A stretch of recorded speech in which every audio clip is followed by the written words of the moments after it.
Welcome back. You're still watching Business Morning on Channels Television, and we're broadcasting live from Lagos, Nigeria. Today on the program, our focus is going to be on improving Nigeria's competitiveness globally, which seems to be a very big issue. And because of that, the president recently put together and constituted and inaugurated a committee, the National Competitiveness Council of Nigeria, not a committee, a council actually, the National Competitiveness Council of Nigeria, and they are to, among other things, ensure that Nigeria's global competitiveness standing actually improves. Well, let's talk more about this. You can be part of the program. Just send any of your questions or comments to any of the addresses showing on your screen. But a senior research fellow from the Lagos Business School, Bongo Adi, joins me now, and that's going to be our focus on the program. Good morning, Bongo. Thank you so much for joining us. Good morning. Thanks for having me here. Well, last month, in the early part of last month, the World Economic Forum actually released its global competitiveness report. Now, according to that report, Nigeria was ranked 120. And it dropped 5 places from 115 in the 2012-2013 Global Competitiveness Report. And this is out of 148 countries that were profiled. What's your take on this? Well, I'm not surprised with that because actually the figure seems to be 127. Nigeria has been 127. Once upon a time, 127, yes. 2010, 127, 2011, 2012, and now 120. So actually improved it quite a bit. But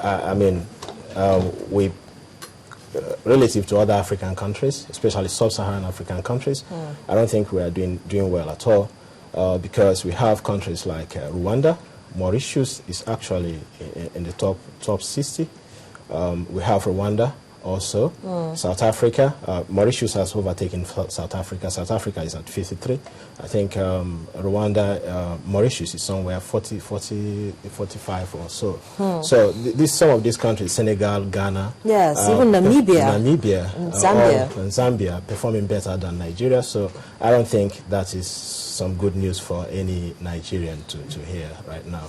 But of course, the reasons are obvious. The insecurity all over the country. But then you have to also remember that it's not just Nigeria that is faced with the security challenges. Of course, we have issues like that. It might not be on such a high proportion as we have, but then we still have all of the issues that are not peculiar to Nigeria also in most of these countries. Yeah, because part of the reason why we are doing well, actually we are still maintaining 120 is simply because of our population. I mean, going by the gravity model of trade, you know that we have the numbers, so we attract investments. And according to the recent investment attractiveness report, Nigeria is actually doing well, outperforming even South Africa as the major investment destination in Africa. The reason is simply because of our population. Okay, so when we put insecurity into the picture, we can see that among the African countries that rank higher than Nigeria, or better than Nigeria, we notice that they have managed to reduce the spread of insecurity significantly.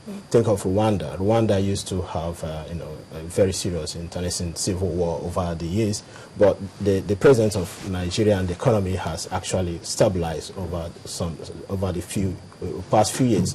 And Mauritius is relatively stable. And if you look at other African countries that performed better, you notice that they have registered more stable business environment in the recent past. Well, you see, the present administration feels that all the things you've mentioned, we've managed to, keep it down, as in bring it down from the heights that it was to where it is right now. And so, to consolidate on all of this and further improve Nigeria's global competitiveness, he actually constituted and inaugurated the National Competitiveness Council of Nigeria, yes, with the Minister of Trade and Investment as chairman, and then we also have a former banker as the CEO, and support from captains of industry from the private sector. What's your take on this? Okay, I think that is a step in the right direction, but in terms of making the economy more competitive, I don't see what the council can do in that sense. NCC, as it is called all over the world, National Competitiveness Council, is part of the global changes in the economic changes we've witnessed all over the world. In Ireland, there is an NCC, you have it in the UK, you have it in Korea, you have it, in fact, all over the world, and they work with the World Economic Forum to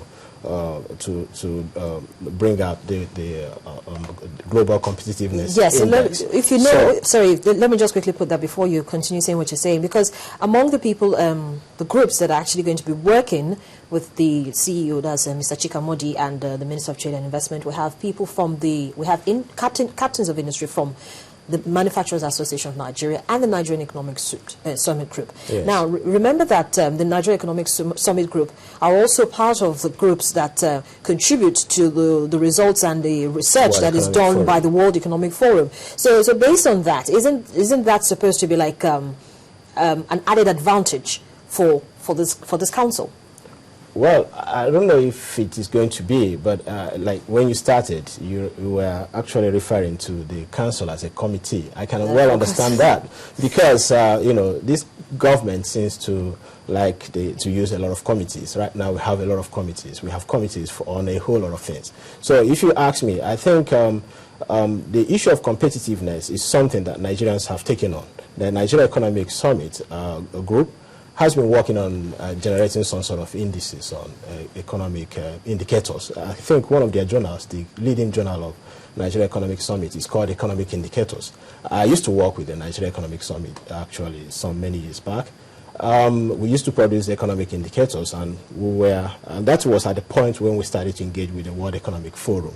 And even at the Lagos Business School, we have a Center for Competitiveness and Strategy, which is led by Dr. Tunji Adeboso, okay, and the Center for Infrastructure, where I work with Dr. Ernest Ndukwe. We've been working on generating sort of a Nigeria infrastructure diagnostics, which again dovetails into the competitiveness we are talking about. So we have a whole lot of organizations, private sector led, that have been working on competitiveness indicators in Nigeria over the years.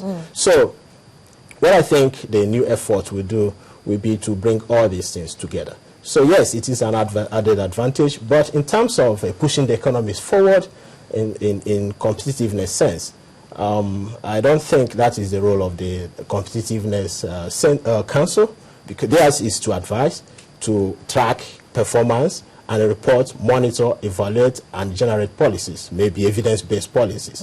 You know. So, but what I think that what the president has done now is to articulate it in a more a comprehensive way. Well, wouldn't these policies be replicating the other ones that probably we have already working for the economy? Well, do you think that they should be thinking of generating more specific policies for specific industries? Because we have key players from most of this industry, and we also have the president now, Linda Chalker, of the Honorary Investment Council, also part of as a member of the board of this National Competitiveness Council of Nigeria. Now we have Mr. Aliko Dangote. Yes. And then we have also we also have Michael Porter, Professor Michael Porter. So if we have these people who are focusing on who know what key sectors are needed to be improved on to drive the economy, should they now be focusing on making specific policies tailored for a specific industry, or should they be making general policies and it should be just like what we've been having every time? Yeah, but I think the whole effort is geared towards generating evidence-based policy making. Now, evidence means that we need to have data, we need to work with statistics, we need to work with information. So what the National Competitiveness Council is supposed to be is to harmonize all these isolated or dispersed efforts in different areas, you know, to generate more robust data to enhance the quality of policy making. I think that is what their measure work should be. In terms of generating specific sector-based policies, that will work. I think that is the next thing. And despite our low ranking, again, I need to point this out, I think there are some, you mentioned that Aliko Dangote has been appointed to co-chair the World Economic Forum next year. Now, we have what I call institutional entrepreneurs. Okay, yes, we rank very low in the World Economic Competitiveness, Global Competitiveness Index when it comes to institution. Okay, but we also have some people who have managed to overcome the institutional hurdles that we have in country and are able to generate huge positive impact in the economy, and that resounds all over the world.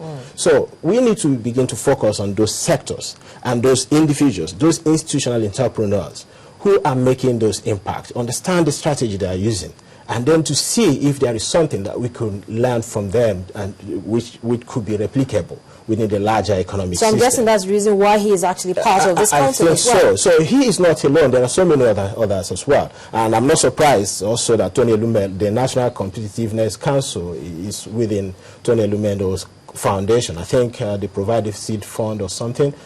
They work with the Tony Elumelu Foundation. So these are some of the institutional entrepreneurs we have come to know in recent times in Nigeria. In the banking sector, especially in oil and gas, there are some indigenous institutional entrepreneurs, people who have been able to overcome the constraints in the operating environment, are able to deliver consistently positive results. So how have they been able to do that? I think that is the challenge of National Competitiveness Council. But beyond that, the problem I have with it, you see, we are working with Michael Porter, who is a professor at Harvard Business School, and who originated the competitive strategy concept on which all this is based. But curiously, I don't see the role of the academia there. So that is a big problem.